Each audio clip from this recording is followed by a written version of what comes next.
ಹೋರಾಟಗಾರನಾಗಿ ಯಾಕಾದ್ರೂ ಬಂದು ಅಂತ ಅನ್ಸುತ್ತೆ. ಬೆಂಬಲ ಕೊಟ್ಟಿದ್ಕಿಂತ ಟೀಕೆ ಮಾಡೋರೇ ಜಾಸ್ತಿ ಆಗಿದ್ದಾರೆ. ನನ್ನ ಬಟ್ಟೆ ಅರ್ಧ ಹಾಕಿದ್ದಾರೆ, ನನ್ನ ಮನೆಗೆ ನುಗ್ಗಿದ್ದಾರೆ, ರೋಡಲ್ಲಿ ಹೊಡೆದಿದ್ದಾರೆ, ನನ್ನ ಮೇಲೆ ಆಪಾದನೆಗಳು ಮಾಡಿದ್ದಾರೆ. ಎಷ್ಟೋ ದಿನಗಳು ಹತ್ತಿದ್ದೀನಿ. ಇಲ್ಲಿ ಮುಂದೆ ಹೇಳಕ್ಕಾಗಲ್ಲ ಅಂತ ಹೇಳಿ ಮನೆ ಒಳಗಡೆ ಬಾಗ್ಲ ಹಾಕೊಂಡು ಹತ್ತಿದ್ದೀನಿ. ಕರ್ಕೊಂಡ್ಬಂದು ಕಾರ್ ಒಳಗಡೆ ಕುಂತಿದ್ದೀನಿ. ಆಗ ಹೇಳ್ತಾವ್ರು 5 ಲಕ್ಷ ರೂಪಾಯಿ ಕೇಳಿದ್ದಾರೆ ಇವರು ಅಂತ. ಹಂಗೆ ತೀರ್ಸ್ಬಿಟ್ರು. ಕನ್ನಡದ ವಿಚಾರದಲ್ಲಿ ದುಡ್ಡು ಕೇಳಕ್ಕಾಗತ್ತ? ಭಿಕ್ಷೆ ಬಿಡ್ತೀವಿ. ಇವತ್ತು ಬೆಂಗಳೂರಲ್ಲಿ ಯಾರ್ದನ ಗುಡಿಸ್ಲು ಮನೆ ಇದೆ, ಅದು ಹೋರಾಟ ನಂದು. ಇಲ್ಲಿ ಬಾಡಿಗೆ ಮನೆಯಲ್ಲಿ ಇದ್ದೀನಿ. ಇಲ್ಲಿವರೆಗೂ ಒಂದು ಸೋಫಾ ಇಲ್ಲ ಇಂಥದ್ದು ನನ್ನ ಮನೇಲಿ. ಫುಲ್ಲು ಹೊಡೆದು ನನಗೇನು ಮಾಡಿದ್ರು, ಈ ಕೋಟೆಲ್ಲ ಅರ್ಧಾಕ್ಬಿಟ್ಟಿದ್ರು. ನಾನು ಇನ್ಸ್ಪೆಕ್ಟರ್ಗೆ ಕಾಲಿ ಇಟ್ಕೊಂಬಿಟ್ಟೆ. ಪೊಲೀಸವ್ರಿಗೂ ಕೂಡ ನಾವು ನ್ಯಾಯ ಒದಗಿಸ್ಕೊಡ್ತೀವಿ ಅನ್ನೋದು ಗೊತ್ತಾಗ್ಬೇಕು. ಅಲ್ಲಿ ನಾನೇ ರಾಜ, ನಾನೇ ಮಂತ್ರಿ, ನಾನೇ ಇಲ್ಲ. ನನಗೆ ಯಾರು ಪ್ರಶ್ನೆ ಮಾಡೋರು ಇರಲ್ಲ.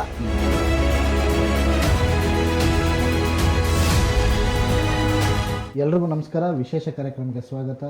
ಇವತ್ತು ನಮ್ಮ ಜೊತೆ ಇರೋರು ಹೋರಾಟಗಾರರಲ್ಲೇ ವಿಭಿನ್ನ ಅಥವಾ ವಿಶಿಷ್ಟವಾಗಿ ಹೋರಾಟ ಮಾಡುವಂಥ ಶಿವಕುಮಾರ್ ನಾಯ್ಕ ಅವರು ಜೊತೆ ಇದ್ದಾರೆ. ಕಾರ್ಯಕ್ರಮಕ್ಕೆ ಸ್ವಾಗತ ಸರ್. ನಮಸ್ತೆ. ನಮಸ್ಕಾರ ಸರ್. ಕನ್ನಡ ಪರ ಹೋರಾಟಗಾರರಲ್ಲಿ ತಮ್ಮದೇ ಒಂದು ವಿಶಿಷ್ಟವಾದ ಹೋರಾಟಗಳನ್ನ ಮಾಡ್ತೀರಾ ಅಂತ ಒಂದು ಗುರುತಿಸ್ಕೊಂಡಿದ್ದೀರಾ. ನಿಮ್ಮ ಬಗ್ಗೆ ಹೇಳ್ಕೊಳ್ಳೋದಾದರೆ ನಿಮ್ಮ ದಿನನಿತ್ಯ ನೀವು ಬೆಳಗ್ಗೆ ಎದ್ದು ನಿಮ್ಮದೇ ಹಲವಾರು ಕೆಲಸಗಳಿದ್ದಾವೆ, ಮತ್ತು ಅದ್ರ ಮಧ್ಯೆ ನೀವು ಹೋರಾಟಗಳನ್ನ ಮಾಡ್ತೀರಾ. ಇದ್ರ ಬಗ್ಗೆ ಹೇಳ್ಕೊಳ್ಳೋದು ಅಂತ ಹೇಳ್ತೀರಾ ಸರ್ ತಾವು? ಭಾಳ ವಿಶೇಷವಾಗಿ ವಿಭಿನ್ನವಾಗಿ ತಾವು ಕೇಳಿದ್ರಿ. ಎಲ್ಲೂ ಹೋರಾಟಗಾರರ ಬದುಕನ್ನು ಯಾರೂ ಕೇಳೋದಿಲ್ಲ. ಅಂದರೆ ಅವ್ರ ಕಷ್ಟ ಸುಖಗಳನ್ನ ಯಾರೂ ಕೂಡ ಕೇಳಲ್ಲ. ಆದರೆ ಕೆಲವು ಮಾಧ್ಯಮಗಳು ಗುರುತಿಸ್ತಾ ಇರುತ್ತೆ. ಇದ್ರ ಬಗ್ಗೆ ಮಾಧ್ಯಮಗಳಲ್ಲಿ ನಾವು ಹಂಚ್ಕೊತಾ ಇರ್ತೀವಿ. ಮಂದಾಳದ ಮಾತುಗಳು ಬರ್ತಾ ಇರುತ್ತೆ. ಅದರಂತೆ ನಾನು ಕೂಡ ಮೂಲತಃ ಮಾರ್ಕೆಟು, ಅಂದರೆ KR ಮಾರ್ಕೆಟ್ನಲ್ಲಿ ಹೂವು ವ್ಯಾಪಾರ ಮಾಡಿಕೊಂಡು, ಈಗಲೂ ಕೂಡ ನಮ್ಮ ಕುಟುಂಬ ನಾವು ಎಲ್ಲರೂ ಕೂಡ ಹೂವು ವ್ಯಾಪಾರ ಮಾಡಿಕೊಂಡು ನಿರಂತರವಾಗಿ ನಾವು ಅಲ್ಲಿಂದ ಪ್ರಾರಂಭ ಮಾಡಿದಂಥದ್ದು. ಅದ್ರ ಜೊತೆಯಲ್ಲಿ ಈಗ ನನಗೊಂದು ಸಣ್ಣ ಮಗು ಆಗಿದೆ. ಅದ್ರ ಜೊತೆ ಈಗ ಕುಟುಂಬ ನಡ್ಸ್ಕೊಂಬರ್ತಾ ಇದ್ದೇವೆ. ಸಾಕಷ್ಟು ನೋವುಗಳ ಮಧ್ಯೆ, ಈ ಟೀಕೆಗಳ ಮಧ್ಯೆ ಎಲ್ಲೋ ಒಂದು ಕಡೆ ಒಂದೊಂದು ಸಂದರ್ಭದಲ್ಲಿ ಹೇಳ್ಸುತ್ತೆ, ಹೋರಾಟನೇ ಬೇಡ, ಹೋರಾಟಗಾರನಾಗಿ ಯಾಕಾದರೂ ಬಂದು ಅಂತ ಅನಿಸುತ್ತೆ. ಯಾಕಂದರೆ ನೋಡ್ತಾ ಇರ್ತೇವೆ ತೇಜೋವಧನೆಗಳು. ನಮ್ಮ ಬಗ್ಗೆನೇ ಗೊತ್ತಿರಲ್ಲ, ಯಾರಿಗೂ ನಮ್ಮ ವಿಚಾರಗಳು ಗೊತ್ತಿರಲ್ಲ. ಆದರೂ ಕೂಡ ನಮ್ಮ ಬಗ್ಗೆ ಮಾತಾಡ್ತಾ ಇರ್ತಾರೆ. ಹಿನ್ನೆಲೆ ಯಾರೂ ಕೂಡ ಈಗ ನೋಡೋದಿಲ್ಲ. ಮೊದಲಾದರೂ ಇವ್ರು ಯಾರು ತಾಳ್ಮೆ ಇರೋದು ಜನರಿಗೆ. ಈಗ ಯಾರಿಗೂ ಕೂಡ ತಾಳ್ಮೆ ಇಲ್ಲ. ಅದ್ರ ಜೊತೆಲಿ ಹೋರಾಟ ಮಾಡೋದು ಬಹಳ ಕಷ್ಟ. ಆದರೂ ಕೂಡ ಹೋರಾಟ ಮಾಡ್ಕೊಂಡು ಬರ್ತಾ ಇದ್ದೇವೆ. ಯಾಕಂದರೆ ಸಮಾಜಕ್ಕೆ ಇನ್ನೂ ನಾವು ಸಾಕಷ್ಟು ಕೊಡುಗೆಗಳನ್ನ ಕೊಡಬೇಕು, ಸಮಾಜದ ಜೊತೆ ನಿಲ್ಲಬೇಕು. ಸಾಕಷ್ಟು ಇತಿಹಾಸಗಳಿದೆ ನಮ್ಮ ಹೋರಾಟದ ಹಿಂದೆ. ಈಗಾಗಲೇ ನಾಲ್ವಡಿ ಕೃಷ್ಣರಾಜೇಂದ್ರ ಒಡೆಯರ್ ಅಂತ KR ಮಾರ್ಕೆಟಲ್ಲಿ ತಾವು ಮಾರ್ಕೆಟ್ ಕಟ್ಟಿದಂಥವ್ರು ಮಹನೀಯರು. ಅವ್ರದ್ದು ಪ್ರತಿಮೆ ಇರಲಿಲ್ಲ. ಸುಮಾರು 7-8 ವರ್ಷ ಹೋರಾಟ ಮಾಡಿ ಪ್ರತಿಮೆ ಇಡ್ಲಿಕ್ಕೆ ಜಾಗ ಕೊಟ್ಟಿರಲಿಲ್ಲ. ಅದು ನಮ್ಮ ಸಂಸ್ಥೆಗೆ ಬರೆಸಿ ಸರ್ಕಾರದಿಂದ ತಗೊಂಡು ಅಲ್ಲೊಂದು ಪ್ರತಿಮೆ ನಿರ್ಮಾಣ ಮಾಡೋದು. ಅದಾದಮೇಲೆ ತಾವು ಚಾಮರಾಜಪೇಟೆ ಮೈದಾನದ ಬಗ್ಗೆ ಕೇಳಿರ್ಬೋದು. ಭಾಳಷ್ಟು ದೊಡ್ಡ ಮಟ್ಟದ ಹೋರಾಟ, 1 ವರ್ಷ ಶ್ರಮಪಟ್ಟು ಅದು ಇವತ್ತು ಸ್ವತಂತ್ರೋತ್ಸವ ಮತ್ತು ಗಣರಾಜ್ಯೋತ್ಸವ ಆಗ್ತಾಯಿದೆ. ಅಂದರೆ ಈ ದೇಶದಲ್ಲಿ ನಾವು ಇದ್ದೀವ ಅಂತ ಅನಿಸೋದು, ಈ ರಾಜ್ಯದಲ್ಲಿ ನಾವು ಇದ್ದೀವ. ಈ 75 ವರ್ಷ ಜನರು ಯಾರೂ ಪ್ರಶ್ನೆ ಮಾಡದೆ ಕುಂತಂಥ ಒಂದು ವಿಚಾರನ ನಾವು ಎತ್ತು ಆ ಒಂದು ಗಟ್ಟಿಯಾಗಿ ಧ್ವನಿ ಎತ್ತಿ ಸಾಕಷ್ಟು ನೋವುಗಳು ಎದುರಿಸಿ, ಪೊಲೀಸವ್ರ ಕೈಲಿ ಒದೆ ತಿಂದು, ಸಾಕಷ್ಟು ಅವಮಾನಗಳು ಸಹಿಸಿ 1 ವರ್ಷ ಹೋರಾಟ ಮಾಡಿ ಅಲ್ಲಿ ನ್ಯಾಯ ಒದಗಿಸ್ಕೊಟ್ಟಂಥದ್ದು. ಮತ್ತು ಇದೇ ರೀತಿ ಈಗಾಗಲೇ ರೋಡ್ಗಳ ವಿಚಾರ ಆಗಿರಲಿ, ಯಾವುದೇ ವಿಚಾರ ಇವತ್ತು ಯಾವ ಸಂದರ್ಭದಲ್ಲಿ ನಡೀತಾ ಇರುತ್ತೆ ಆ ವಿಚಾರಗಳನ್ನ ಎತ್ತುತ್ತಾ ಈಗಾಗಲೇ ಸಾಕಷ್ಟು ಪ್ರಕರಣಗಳು ದಾಖಲಿಸ್ಕೊಂಡು ಸಾಕಷ್ಟು ನೋವುಗಳು ಪಡ್ತಾರಂತ ಒಬ್ಬ ಹೋರಾಟಗಾರ ಅಂತ ಹೇಳಕ್ಕೆ ಇಷ್ಟಪಡ್ತೀನಿ. ಅಂದರೆ ಈ ಹೂವುಗಳನ್ನ ಮಾರಾಟ ಮಾಡಿ ಸುಗಂಧವಾಗಿಲ್ಲದೆ ಈ ಹೋರಾಟದ ಮಧ್ಯೆ ಬಂದು ನೀವು ಸಹ ಗಬ್ಬು ನಾರ್ತಾ ಇದ್ರಿ ಇವಾಗ. ಅಲ್ಲ, ಅಂದರೆ ನಮ್ಮ ವ್ಯಕ್ತಿತ್ವನ ಉಳಿಸ್ಕೊಳ್ಳೋಕೆ ಪ್ರಯತ್ನ ಮಾಡಿದ್ದೀವಿ, ಮಾಡ್ತಾ ಇದ್ದೀವಿ, ಮುಂದೆನೂ ಮಾಡ್ತೀವಿ. ಎಲ್ಲೋ ಒಂದು ಕಡೆ ನಮ್ಮ ಬಿಸ್ನೆಸ್ ಅಂತ ಇದ್ದಾಗ ಅದು ಕೊಡೋವಂಥ ಗೌರವ ಬೇರೆ ಇರುತ್ತೆ. ಅಲ್ಲಿ ನಾನೇ ರಾಜ, ನಾನೇ ಮಂತ್ರಿ, ನಾನೇ ಇಲ್ಲ. ನನಗೆ ಯಾರು ಪ್ರಶ್ನೆ ಮಾಡೋರು ಇರಲ್ಲ, ಯಾರು ನನ್ನ ಕೇಳೋವಂಥದ್ದೇನಿಲ್ಲ. ನಾನು ಬಂಡವಾಳ ಹಾಕ್ತೀನಿ, ಸಂಪಾದನೆ ಮಾಡ್ತೀನಿ, ನನ್ನ ಮನೆ ಕುಟುಂಬ ನನಗೇನು ಬೇಕು ಮನೆಗಳು ಕಟ್ಕೊಳ್ಳೋ, ನನ್ನ ಕುಟುಂಬ ಬೆಳೆಸ್ಕೊಳ್ಳೋ ಕೆಲಸ ಮಾಡ್ಬೋದು. ಆಮೇಲೆ ಬೇಕು ಅಂದರೆ ದಾನ ಧರ್ಮಗಳು ಮಾಡ್ಬೋದು. ಆದರೆ ಹೋರಾಟಗಾರ ಅಂದರೆ ಅದೇ ಬೇರೆ ಬದುಕು, ಅದು ಭಾಳ ದೊಡ್ಡ ಬದುಕದು. ಯಾಕಂದರೆ ಇಲ್ಲಿ ನಾವು ಉತ್ತರ ಕೊಡಬೇಕಾಗ್ತದೆ. ಸಮಾಜಕ್ಕೆ ನಾವು ಯಾರು ಅಂತ ಯಾವಾಗೂ ತೋರಿಸ್ಕೊಡ್ಬೇಕು, ಅಂದರೆ ಯಾವಾಗಲೂ ಹೇಳ್ತಾ ಇರಬೇಕಾಗ್ತದೆ. ಇಲ್ಲ ಅಂದರೆ ಅದು ಒತ್ತಿ ಒತ್ತಿ ನಾನು ತೋರಿಸ್ಕೊಡ್ಬೇಕಾಗ್ತದೆ. ಕನ್ನಡಿ ರೀತಿ ಇರಬೇಕಾಗ್ತದೆ. ಇಲ್ಲಿ ಏನೇ ಮಾಡಿದಾಗೂ ಇಲ್ಲಿ ನೂರಾರು ಜನ, ಸಾವಿರಾರು ಜನ ನಮ್ಮನ್ನು ಗಮನಿಸ್ತಾ ಇರ್ತಾರೆ, ಲಕ್ಷಾಂತರ ಜನ ಗಮನಿಸ್ತಾ ಇರ್ತಾರೆ. ಆಮೇಲೆ ವಿರೋಧಿಗಳು ಇರ್ತಾರೆ. ಇಲ್ಲಿ ಇದು ಒಂಥರ ಲೈಫು, ಅದು ಒಂಥರ ಲೈಫು. ಅಂದರೆ ಎಲ್ಲೋ ಒಂದು ಕಡೆ ಈ ಲೈಫಿಗೆ ಬಂದು ಜೀವನನ ತುಂಬ ಕಳ್ಕೊಂಡ, ಅಂದರೆ ಬೇರೆ ರೀತಿ ಹೋಯ್ತಾ ಅಂತ ಅನಿಸುತ್ತೆ. ಯಾಕೆ ಅಂದರೆ ಬೆಂಬಲ ಕೊಟ್ಟಿದ್ದಕ್ಕಿಂತ ಟೀಕೆ ಮಾಡೋರೇ ಜಾಸ್ತಿ ಆಗಿದ್ದಾರೆ.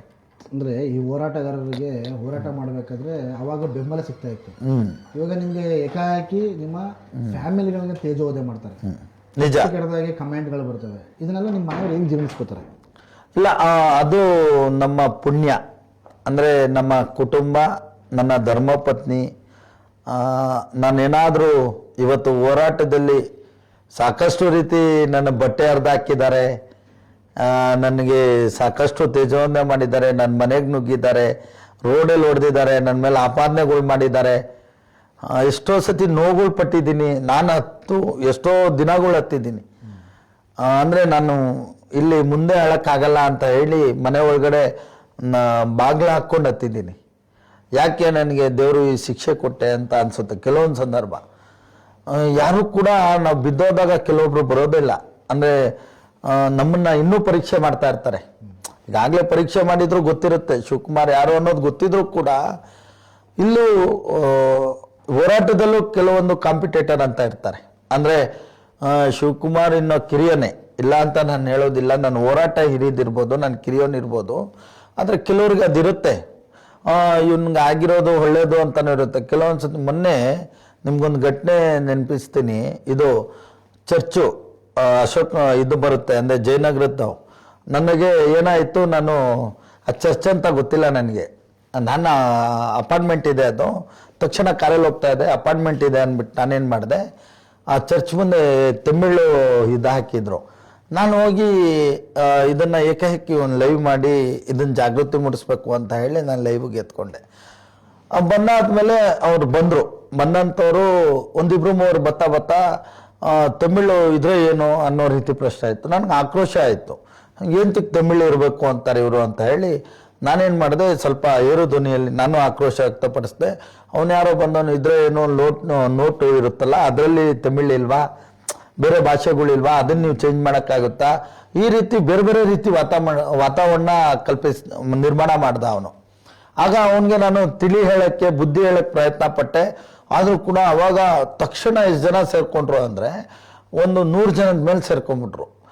ಒಳಗಡೆ ಹೋಗಿ ಆಮೇಲೆ ನೋಡಿದ್ದೀವಿ ನಾವು, ನಿಮಗೆ ಮೀಡಿಯಾಗಳಲ್ಲಿ ಲೈವ್ಗಳಲ್ಲಿ ನೋಡಿದ್ದೀವಿ, ಬನ್ನಿ ಶಿವಕುಮಾರ್ ಅಂತ ಹೋಗಿ ಒಳಗಡೆ ಕರ್ಕೊಂಡೋಗಿ ನಾವೆಲ್ಲ ಕುಂತ್ಕೊಂಡು ಮಾತಾಡಿದ ತಕ್ಷಣ ಏನಾಯಿತು, ಅವರು ಒಪ್ಕೊಂಡ್ರು. ಇದನ್ನು ನಾವು ತೆಗಿತೀವಿ ಅಂತ ಹೇಳಿ ಒಪ್ಕೊಂಡ್ರು. ತೆಗ್ದಿಲ್ಲ ಅಂದರೆ ನಾನು ಕಲ್ಲಲ್ಲಿ ಹೊಡಿತೀನಿ ಅಂತ ಅಂದೆ ನಾನು. ನೋಡಿ, ಅಲ್ಲಿ ಕಲ್ಲು ಎತ್ಕೊಂಡಿದ್ದೆ ನಾನು ತಮಿಳು ಇದನ್ನು ಹೊಡೆಯೋಕ್ಕೆ. ಅವಾಗ ನಾನು ಹೇಳಿದೆ ಕಲ್ಲಲ್ಲಿ ಹೊಡಿತೀನಿ ನೀವೇನಾದರೂ ತೆಗ್ದಿಲ್ಲ ಅಂತ ಅಂದಾಗ ಅವರು ಆಯಿತು ನಾವು ತೆಗಿತೀವಿ ಅಂತ ಹೇಳಿ ಮಾತಾಡ್ಕೊಂಡು ಈಚೆ ಬರ್ತಾ ಇದ್ದೀನಿ. ಒಂದು 100 ಜನ ಸೇರ್ಕೊಂಬಿಟ್ಟು ಅಂಬೇಡ್ಕರ್ ಬಗ್ಗೆ ಬೈದಿದ್ಯಾ ಅಂತ ಪ್ರಾರಂಭ ಮಾಡಿದ್ರು. ನಾನು ಅಂದೆ ನಾನು ಅಂಬೇಡ್ಕರ್ ಬಗ್ಗೆ ಬೈದಲ್ಲಿ, ನಾನು ಕೂಡ ಅಂಬೇಡ್ಕರ್ ವಾದಿ ಅಂತ ಹೇಳಿ ಗಟ್ಟಿಯಾಗಿ ಕೆಳಗಡೆ ಮಲಗಿ ನಾನು ತಡಿಬೇಕಲ್ಲ, ಇಲ್ಲ ನಾನು ಭಯ ಬಿಟ್ಟರೆ 100 ಜನನೂ ನನ್ನ ಮೇಲೆ ಹೊಡಿತಾರೆ. ಅಲ್ಲ, ಅಲ್ಲಿ ನಿಮ್ಮ ಮೇಲೆ ಅಲ್ಲೇನೂ ಆಯಿತು. ಅಲ್ಲ, ಆಮೇಲೆ ಹೇಳ್ತೀನಿ. ಅಲ್ಲಿಂದ ನಾನು ಎದ್ದು ಕಾರ್ ಹತ್ರ ಒಂದಿಬ್ರು ರಕ್ಷಣೆ ಮಾಡಿ ನನ್ನ ಕಾರ್ ಹತ್ರ ಕರ್ಕೊಂಡ್ಬಂದು ಕಾರ್ ಒಳಗಡೆ ಕುಂತಿದ್ದೀನಿ. ಆಗ ಹೇಳ್ತಾವ್ರು 5 ಲಕ್ಷ ರೂಪಾಯಿ ಕೇಳಿದ್ದಾರೆ ಇವರು ಅಂತ, ಹಂಗೆ ತೀರಿಸ್ಬಿಟ್ರು. ಅಂದರೆ ಹೇಗಾಗುತ್ತೆ ಆಗ, ಇದು ನಾನು ಕೇಳಲಿಲ್ಲ ದುಡ್ಡು, ಆ ಕನ್ನಡದ ವಿಚಾರದಲ್ಲಿ ದುಡ್ಡು ಕೇಳೋಕ್ಕಾಗತ್ತಾ? ಆಮೇಲೆ ಅದೊಂದು ದೊಡ್ಡ ಅದು ಅಂದರೆ ಚಿಕ್ಕದೊಂದು ಇದ್ರ ಥರ ಅದು ಹೊಡೆದೋದ್ರೂ ಒಂದು 20,000 ರೂಪಾಯಿ ಬೆಲೆ ಬಾಳಲ್ಲ, ಅದು ಒಂದು 10,000 ರೂಪಾಯಿ ಬೆಲೆ ಬಾಳಲ್ಲ ನನಗೆ ಗೊತ್ತಿರಂಗೆ. ಆ ಬೋರ್ಡು ಅದು 5 ಲಕ್ಷ ರೂಪಾಯಿ ಕೇಳಿದ್ರು ಅಂತ ಹೇಳಿ ತಿರ್ಸ್ಬಿಟ್ರು. ಆಗ ನನ್ನ ಹೋರಾಟಗಾರನಾಗಿ ಅದನ್ನ ಎದುರಿಸೋದು ಹೆಂಗೆ? ಈಗ ಜನ ಏನಾಗಿದೆ, ಎಲ್ಲೋ ನಮ್ಮ ಕಮೆಂಟ್ಗಳು ನೋಡ್ತಾ ಇರ್ತೀವಿ, ಬರೀ ದುಡ್ಡುಗೋಸ್ಕರ ನಾನು ಅದನ್ನು ಎದುರಿಸ್ಬೇಕಾಗಿತ್ತು. ಆಮೇಲೆ ನನ್ನ ಮಗು ಒಬ್ಬತ್ತು ಹುಟ್ಟಿದೆ, ಅಂದರೆ 5-6 ದಿನ ಆಗಿದ್ದು ನನ್ನ ಮಗು. ನಾನು ಯಾವುದೋ ಒಂದು ವಿಚಾರಕ್ಕೆ ಹೋಗ್ದೋನು ಒಂದು ಕನ್ನಡದ ಅಭಿಮಾನಕ್ಕೋಸ್ಕರ ಹೋಗಿ ಮಾತಾಡಿದಲ್ಲಿ. ನನ್ನ ಮಗು ವಿಕ್ಟೋರಿಯಾ ಹಾಸ್ಪಿಟ್ಲಲ್ಲಿದೆ. ನಾನು ಇಲ್ಲಿ ಪ್ರಶ್ನೆ ಮಾಡಬೇಕು, ನನ್ನ ಮಗನ ನೋಡ್ಕೊಬೇಕು. ಆ ಸಂದರ್ಭದಲ್ಲಿ ನಾನು ಯಾವ ರೀತಿ ಅದನ್ನು ಸಮರ್ಥನೆ ಮಾಡೋದು? ನಾನು ಮಾಡಲಿಲ್ಲ ಅಂದರೆ ಜನ ಯಾಕೆ ಇವ್ನು ಬಂದ ಆ ವಿಡಿಯೋ ನೋಡ್ತಾರೆ, ಜನ ಇವ್ನು ಯಾಕೆ ಬಂದ, ಇವ್ ಪ್ರಶ್ನೆ ಮಾಡೋಕ್ಕೆ ಯಾಕೆ ಮಾಡಲಿಲ್ಲ, ಹಂಗಂದ್ರೆ ತಪ್ಪು ಮಾಡಿದ್ದಾನೆ ಅಂತಾರೆ, ದುಡ್ಡು ಇಸ್ಕೊಂಡು ಸುಮ್ಮನೆ ಆಗವನೆ ಅಂತಾರೆ. ಅದಕ್ಕೆ ನಾನೇನು ಮಾಡಿದೆ, ತಕ್ಷಣ ಇನ್ನು ನಾನು ಸುಮ್ಮನೆ ಇದ್ರೆ ಆಗಲ್ಲ ಅಂತ ಹೇಳಿ ಮತ್ತೆ ಅದನ್ನು ಸ್ಟಾರ್ಟ್ ಮಾಡಿ ಲೈವನ್ನ ಮತ್ತೆ ನಾನು ಮಾತಾಡಿ ಎಲ್ಲರೂ ಬೆಂಬಲ ತಗೊಂಡು ಅಲ್ಲಿ ಅವರೇ ಬಂದಿದ್ರು, ಚಾಮರಾಜಪೇಟೆಗೆ ಬಂದು ನನ್ನ ಹತ್ರ ಕೇಳಿದ್ರು. ಕೇಳ್ಕೊಂಡು ಕ್ಷಮೆ ಎಲ್ಲ ಕೇಳಿದ್ರು. ನಾನು ಅಂದೆ, ನೀವು ಇಲ್ಲಿ ಕ್ಷಮೆ ಕೇಳಿದ್ರೆ ನಾನು ಒಪ್ಪಲ್ಲ, ನಾನು ಯಾವುದೇ ಕಾರಣಕ್ಕೆ ಇದಕ್ಕೆ ಬೆಲೆ ಕೊಡಲ್ಲ, ನೀವು ಇದಕ್ಕೆ ಬರಬೇಕು. ಎಲ್ಲಿ ಗಲಾಟೆ ಆಯಿತು, ಜಯನಗರ ಚರ್ಚು, ಅಲ್ಲಿ ಬನ್ನಿ ನಾನು ಅಲ್ಲೇ ಬಂದು ಅದನ್ನು ಹೇಳಿ, ಅಲ್ಲಿ ನಾನೇನು ದುಡ್ಡು ತೊಗೊಂಡಿದ್ದೀನ ನೀವು ಹೇಳಬೇಕು, ನೀವು ಮಾತಾಡ್ಬೇಕು, ನನಗೇನೇನು ಹೇಳಿದ್ದೀರಿ, ನನ್ನಿಂದ ಏನು ತಪ್ಪಾಗಿದೆ ಅಲ್ಲಿ ಮಾತಾಡೋಣ ಅಂತ. ಆಮೇಲೆ ಆಯಿತು, ತಕ್ಷಣ ಹೋಗೋಣ ಅಂದರು. ನಾವು ಹೋದ ನಂತರ ಅಲ್ಲಿ ಹೇಳಿದ್ರು, ಅವರೆಲ್ಲ ಒಪ್ಕೊಂಡ್ರು, ಇಲ್ಲ ನೀವು ದುಡ್ಡೇನು ಕೇಳಲಿಲ್ಲ. ಮತ್ತು ಈ ಹೋರಾಟಗಾರರಿಗೆ ಹಿಂಗೆ ಮಾಡಿಬಿಟ್ರೆ ಜನನೂ ಕೂಡ ತಕ್ಷಣ ಬೆಂಬಲ ಕೊಡೋರು, ನನ್ನ ಜೊತೆಲಿರೋರು ಕೂಡ ಇನ್ನೊಬ್ರು ಆಗಿರಲಿ, ಏನಂದರೆ ಆ ಪರಿಸ್ಥಿತಿ ನಿರ್ಮಾಣಗಳಾಗುತ್ತೆ. ಹೋರಾಟ ಮಾಡೋದು ಸಾಮಾನ್ಯ ಅಲ್ಲ. ಅಂದರೆ ಇವಾಗ ಶಿವಕುಮಾರ್ ನಾಯಕ್ ಅವರು ಏನು ಹೋರಾಟ ಮಾಡ್ತಾರೆ, ಎಲ್ಲೂ ಸಹ ದುಡ್ಡು ಮುಟ್ಟಿಲ್ಲ. ಇಲ್ಲ, ನಾವು ಈ ಕಾರ್ಯಕ್ರಮ ಮಾಡ್ತೀವಲ್ಲ, ಅದು ನಮ್ಮ ಸರ್ಕಾರದಿಂದ ಇನ್ನೂ ಗುರುತಿಸಿಲ್ಲ. ನಾವು ನೋಡಿ, ನಾನು ಇರೋ ಸತ್ಯ ಮಾತಾಡ್ತೀನಿ. ನಾನು ಕನ್ನಡ ರಾಜ್ಯೋತ್ಸವ ವಿಧಾನಸೌಧದಿಂದ ಟೌನ್ ಹಾಲ್ವರೆಗೂ ಮಾಡ್ತೀನಿ. ಆ ಕಾರ್ಯಕ್ರಮಕ್ಕೆ ರ್ಯಾಲಿ ಎಲ್ಲ ತೋರಿಸಿ ನನ್ನ ಹತ್ರ ಬೇಕಾದ್ರೆ ದಾಖಲೆಗಳು ನಾವು ವರ್ಷ ಮಾಡ್ಕೊಂಡು ಬರ್ತಾ ಇದ್ದೀವಿ. ಅದಾದಮೇಲೆ ನಾಲ್ವಡಿ ಕೃಷ್ಣರಾಜೇಂದ್ರ ಒಡೆಯರ್ದು ಒಂದು ಜಯಂತಿ ಮಾಡ್ತೀವಿ, ಕನ್ನಡಿಗರ ಸಮ್ಮೇಳನ ಅಂತ ಮಾಡ್ತೀವಿ. ಜೂನ್ 4ಕ್ಕೆ ನಾಲ್ವಡಿ ಕೃಷ್ಣರಾಜೇಂದ್ರ ಒಡೆಯರ್ದು ಮಾಡ್ತೀವಿ. ಆಗಸ್ಟ್ 5ಕ್ಕೆ ಕನ್ನಡಿಗರ ಸಮ್ಮೇಳನ ಅಂತ ಮಾಡ್ತೀವಿ. ಕನ್ನಡ ರಾಜ್ಯೋತ್ಸವ ನಾವು ನವೆಂಬರಲ್ಲಿ ಮಾಡ್ತೀವಿ, ಯಾವಾಗೂ ಪ್ರತಿ ವರ್ಷ. ಅದರಿಂದ ನಾವೇನು ಮಾಡ್ತೀವಿ, ದೇಣಿಗೆ ಕೇಳ್ತೀವಿ, ಹೋಗ್ತೀವಿ, ನಂಗೆ ಕಾರ್ಡ್ ಕೊಡ್ತೀನಿ, ದೇಣಿಗೆ ತೊಗೊತೀನಿ, ಕೊಡಿ, ನಿಮ್ಮ ಕೈ ಮುಗ್ದು ಕೇಳ್ಕೊತೀನಿ ಎಲ್ರಿಗೂ, ನಂಗೆ ಸಹಕಾರ ಕೊಡಿ, ಯಾಕಂದರೆ ನಾನು ಸಹಕಾರ ಕೊಡಿ, ಧನ ಸಹಾಯ ಕೊಡಿ, ಭಿಕ್ಷೆ ಬಿಡ್ತೀವಿ. ನಾನು ಭಿಕ್ಷೆ ಯಾಕೆ ಬಿಡ್ತೀನಿ ಅಂದರೆ ನನ್ನ ಒಂದು ಸಿದ್ಧಾಂತ ಬೆಳಿಬೇಕು. ನನಗೆ ಯಾರು ಸರ್ಕಾರದಿಂದ ಕೊಡಲ್ಲ, ಸರ್ಕಾರದಿಂದ ಕೊಟ್ಟಿದ್ರೆ ನಾನು ಕೇಳ್ತಾ ಇರಲಿಲ್ಲ. ಸರ್ಕಾರದಿಂದ ನಿಮ್ಮ ಕೈಯಿಂದ ನಮ್ಮ ಹತ್ರ ಶಕ್ತಿ ಇಲ್ಲ. ಈಗ ನಾನೇ ಒಬ್ಬ ಬೆಳಿಗ್ಗೆ ಇದ್ರೆ ಹಾಸ್ಪಿಟ್ಲಿಗೆ ಬಾ, ಅಲ್ಲಿ ಜನದ್ದು ಸೇವೆ ಮಾಡ್ಬೇಕು, ನಾನು ಯಾರಿಗೋ ಒಂದು ಟೇಷನ್ ವಿಚಾರ ಆದ್ರೆ ಓಡೋಗ್ಬೇಕು. ಬೆಳಿಗ್ಗೆ ಆದ್ರೆ ನಮ್ಮ ಸಮಸ್ಯೆನೇ ಇದೆ. ಆಮೇಲೆ ಹೂವು ಮಾರೋ ದುಡ್ಡು, ನನ್ನ ಹೂವನೂ ಸರಿಯಾಗಿ ಮಾರಕ್ ಆಗ್ತಾ ಇಲ್ಲ. ಯಾಕೆ ಅಂದ್ರೆ ನೈಟ್ ಎಷ್ಟೊತ್ಕೋ ಬರ್ತೀನಿ. ಈಗ ನೋಡಿ, ಇವತ್ತು ಇಲ್ಲಿ ಮಾತಾಡಿದ ತಕ್ಷಣ ಕುದೂರ್ಗೆ ಹೋಗ್ಬೇಕು. ಅಲ್ಲಿ ಒಬ್ರು ಸ್ನೇಹಿತರು ದೇವರಾಜ್ ಅಂತ ಹೇಳಿ ಅವರು ಊಟಕ್ಕೆ ಕರೆದಿದ್ದಾರೆ, ಅಂದ್ರೆ ಊರಬ್ಬ. ಈಗ ನಾನು ಅಲ್ಲಿ ಓಡೋಗ್ಬೇಕಾಗ್ತದೆ. ಅಲ್ಲಿಂದ ಇನ್ನೊಬ್ರಿಗೆ ಯಾರಿಗೋ ನಮ್ಮ ಕಾರ್ಯಕರ್ತರಿಗೆ ನಮ್ಮ ಫ್ಯಾಮಿಲಿಗೆ ತೊಂದರೆ ಆಗಿದೆ ಅಂದ್ರೆ ಅಲ್ಲಿ ಓಡೋಗ್ಬೇಕಾಗ್ತದೆ, ಹಾಸ್ಪಿಟ್ಲಿಗೆ ಓಡೋಗ್ಬೇಕಾಗ್ತದೆ. ನಾನು ಯಾವುದೋ ಟೇಷನ್ ಕೆಲಸ ಇರ್ತದೆ, ಓಡೋಗ್ಬೇಕಾಗ್ತದೆ. ಬೆಳಿಗ್ಗೆ ಇದ್ರೆ ಯಾವುದೋ ಮಾಧ್ಯಮದವ್ರು ಫೋನ್ ಮಾಡ್ತಾರೆ, ನೀವು ಹೋರಾಟ ಇದೆ, ಇದ್ರ ಬಗ್ಗೆ ಧ್ವನಿ ಹೇಳಿ ಅಂತಾರೆ. ನನ್ನ ಸಮಯ ಪೂರ್ತಿ ನಾನು ಮೀಸಲಾಗಿಟ್ಟಿದ್ದೀನಿ. ಅದರಿಂದ ಈ 3 ಕಾರ್ಯಕ್ರಮಕ್ಕೆ ಜನರ ಹತ್ರ ಬೇಡ್ತೀನಿ. ನಾನು ಬೇಡಿ ಅಂದರೆ ನಾನು ವಿರೋಧ ಕೆಟ್ಟದಾಗ ಕೇಳೋದಿಲ್ಲ, ಯಾವುದೇ ರೀತಿ ಮಾಡಿ ಕೊಡಿ ನೀವು. ಆಮೇಲೆ ನಮ್ಮ ಸ್ನೇಹಿತರುಗಳು ಇರ್ತಾರೆ, ಅಂದರೆ ನಮಗೆ ನನಗೆ ಆತ್ಮೀಯರಿರೋರು, ಕೆಲವರು ನಮ್ಮ ಅಭಿಮಾನ ವ್ಯಕ್ತಪಡಿಸೋರು, ಅವರು ಕೂಡ ನಮಗೆ ಅವರಾಗವರು ಶಿವಕುಮಾರ್ ತಗೊಳ್ಳಿ ನೀವು ಮಾಡಿ ಅಂತ ಕೊಡ್ತಾರೆ. ಅಂದರೆ ಲಕ್ಷಾಂತರ ರೂಪಾಯಿ ಖರ್ಚಾಗುತ್ತೆ ಈ ಕಾರ್ಯಕ್ರಮ. ಒಂದು ಕಾರ್ಯಕ್ರಮ ಬೆಂಗಳೂರು ನಡೆಸಬೇಕು ಅಂತಂದ್ರೆ ಲಕ್ಷಾಂತರ ರೂಪಾಯಿ ಖರ್ಚಾಗುತ್ತೆ. ಅಂದ್ರೆ ಈಗ ಶಿವಕುಮಾರ್ ನಾಯಕ್ ಅವರು ಮಾಡೋಂಥ ಹೋರಾಟಗಳನ್ನ ನೋಡಿ ಅವರ ಸ್ನೇಹಿತರು ಮತ್ತೆ ನಮ್ಮ ಕನ್ನಡಿಗರು, ಯಾವ ಉದಾರ ಮನೋಭಾವ ಅಂತ ನಮ್ಮ ಕನ್ನಡಿಗರು ಸಹಾಯ ಮಾಡ್ತಾರೆ. ಅದು ಬಿಟ್ರೆ ಶಿವಕುಮಾರ್ ನಾಯಕ್ ಅವರು ಅವರ ಒಂದು ಹೋರಾಟನ ಹೆಸರು ಹೇಳ್ಕೊಂಡು ಎಲ್ಲೂ ಸಹ ಧಮಕಿ ಹಾಕಿ ಅಥವಾ ಯಾರನ್ನೋ ವಿರೋಧ ಮಾಡಿ ಅಥವಾ ಎದುರಿಸಿ ಬೆದರಿಸಿ ಕನ್ನಡ ಬೋರ್ಡ್ ತೆಗೀರಿ ಅಂತೇಳಿ ಎಲ್ಲೂ ದುಡ್ಡನ್ನ ವಸೂಲು ಮಾಡಿಲ್ಲ. ಆ ಥರ ಕನ್ನಡದ ವಿಚಾರದಲ್ಲಿ ರಾಜಿ ಇಲ್ಲ. ಹಂಗನ್ಬಿಟ್ಟು ಅವ್ನು ಯಾರೋ ನಂಗೆ ದೇಣಿಗೆ ಕೊಡ್ತಾನೆ, ನಿಂಗೆ ಕನ್ನಡನ ವಿರೋಧಿ ಮಾಡ್ತೀನಿ ಅಂದ್ರೆ ನಾನು ಬಿಡೋದಿಲ್ಲ. ಬಗ್ಗಿಲ್ಲ ನೀವು ಯಾವುದಕ್ಕೂ. ಈಗ ಚಾಮರಾಜಪೇಟೆಯಲ್ಲಿ ಜನಗಳು ಏನಂತ ಹೇಳ್ತಾರೆ ಅಂತಂದರೆ, ಚಾಮರಾಜಪೇಟೆಯಲ್ಲಿ ಈದ್ಗಾ ಮೈದಾನದಲ್ಲಿ ಹೋರಾಟವನ್ನು ಮಾಡಿದ್ರು. ಅದೇ ಒಂದು ಅರ್ಧ ಗಂಟೆ ಬಿಟ್ಟು ನೋಡಿದ್ರೆ ಜಮೀರ್ ಅಹಮದ್ ಜೊತೆಲಿ ಆರಾಮಾಗಿ ಅಣ್ಣ ಶಿವಕುಮಾರ್ ನಾಯಕ್ ಅವರು ಕಾಫಿ ಟೀ ಕುಡ್ಕೊಂಡಿದ್ದಾರೆ. ಇದೇ ಜಮೀರ್ ಅಹಮದ್ ಅವರು ಶಿವಕುಮಾರ್ ನಾಯಕ್ ಅವರಿಗೆ ಓಡಾಟಕ್ಕೆ ಕಾರ್ ಕೊಟ್ಟಿದ್ದಾರೆ ಅನ್ನೋ ಒಂದು ಆಪಾದನೆ ಇಲ್ಲಿ. ಪಾಪ ಹೇಳೋ ಅಂಥವ್ರು ತುಂಬ ಜನಕ್ಕೆ ನನಗೆ ಇವೆಲ್ಲ ಚರ್ಚೆಗೆ ಬರಲಿ, ಯಾಕಂದರೆ ಮಾತಾಡೋರು ಮಾತಾಡಬೇಕು.